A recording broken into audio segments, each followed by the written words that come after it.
Hey guys, Greg here, Bone Tactical. Today I'm going to be sharing with you some tradecraft secrets, a little bit of controversial yet incredibly effective information that'll be great for everybody. And I'm going to be bringing this to you live from horseback. Let me give a shout out to my sponsors. Oh wait, I'm the sponsor.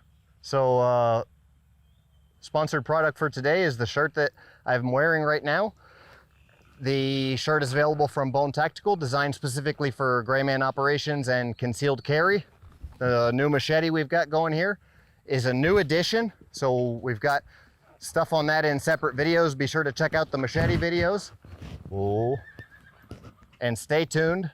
We got a lot of really cool stuff in this video talking about the real gray man theory. You're in a crowded room, surrounded by people.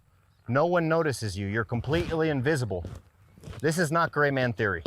Actually, what I just described to you doesn't exist.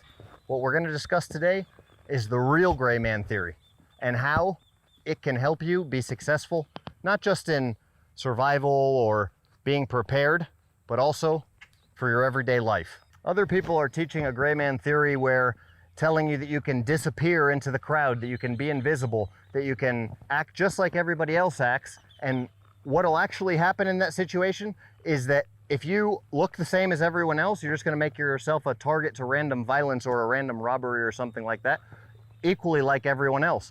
So what you have to do is find a way to be a balance of a hard target, as well as not being a favorable target. So you want to look like you're not someone who can be easily attacked, but you also want to look like you're difficult to attack, all right? So don't have a bunch of jewelry, don't look like you're a millionaire, and then if you do have to have a lot of money or have a lot of stuff on you that's very expensive to where you're automatically going to have to be a target, obviously you can't be gray, you can't disappear. Then you have to go more to the hard target side and make yourself look like you don't want to be someone who's attacked in a way like that's what we talk about having bodyguards or things of that nature.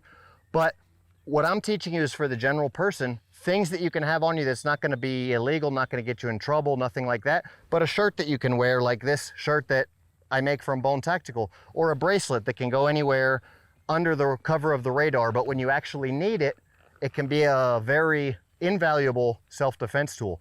The principle here is understanding the area, like I said, knowing what's around you and knowing the threats so that you can combat them. If I know that I'm under the threat of possibly being targeted here for a specific thing, make myself unfavorable. It's the same thing what we see in nature. Animals that have bright colors automatically indicate to themselves to predators that they're not to be eaten. Because why? Because a brightly colored animal is poisonous. So we want to make ourselves a hard target in the same manner. All right, so we'll talk a little bit about tools and equipment that we're gonna want to be using to help us be better at more opportunistic or more effective, just more successful at what we're doing. The shirt that I'm wearing right now, for example, is designed for concealed carry. So it has 2 layers of fabric here. And what that does is if I'm wearing something on my waistline, it helps hide the silhouette of what I'm wearing. Another option would be this simple looking bracelet, but it can be used obviously for other things in a gray man operations or in an emergency situation. Something like the NPE Ghost Knife that I'm wearing right here is completely non-metallic, non-magnetic. So in extreme non-permissive environments, I can carry this. Obviously you can see that it can be used in one-hand operations. And then all of these items are always, like I'm gonna say, only as important as what you have in your head. So your skill set is what's most important. Becoming a gray man requires a unique set of skills. Here are a few tips to help you master the art. Know your area of operation. Dress, customs, culture. How are things at where you are? Basically, in order to pick what you want to become or to present yourself as something that you want others to think that you are, you have to know how to act like that thing, and you have to know what that thing exists. If you want to be a doctor in China, you have to know what a Chinese doctor looks and talks like. Always be observant of your surroundings, potential risks, anything that might come up around you, and know what the heck is going on so you can adapt accordingly.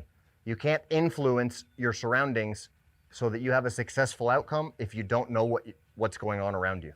Another tip for situational awareness is knowing potential escape routes and avoiding unnecessary risks. Dive deep into the character you've chosen for yourself. Become and convince yourself that you are who you're trying to portray that you are. Finally, invest in discreet self-defense tools and equipment that can help you reach your goals, like the El Sicario shirt, our lineup of tools or self-defense keychains, the bone occlusion bracelet that I'm wearing, things of that nature. And remember, your mind comes first, your skills come from your mind, and then better equipment just makes everything easier. So the real gray man theory goes hand in hand with the proper mindset, skill set, and of course, all of the equipment that you have on your person, and knowing how to use said equipment is very important. This is what we can use now that you guys know the real gray man theory. Get out there, start doing your research on the area of operation,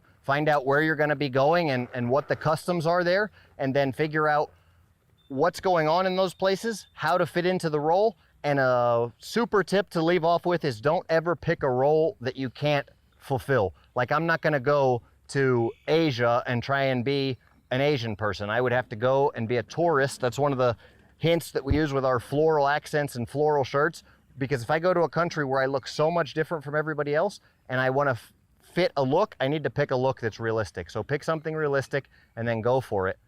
That's the tip here. That's the real gray man theory. It's not blending into your surroundings. It's becoming, it's the chameleon effect and becoming what you need to be successful. Thanks for watching. Bone out.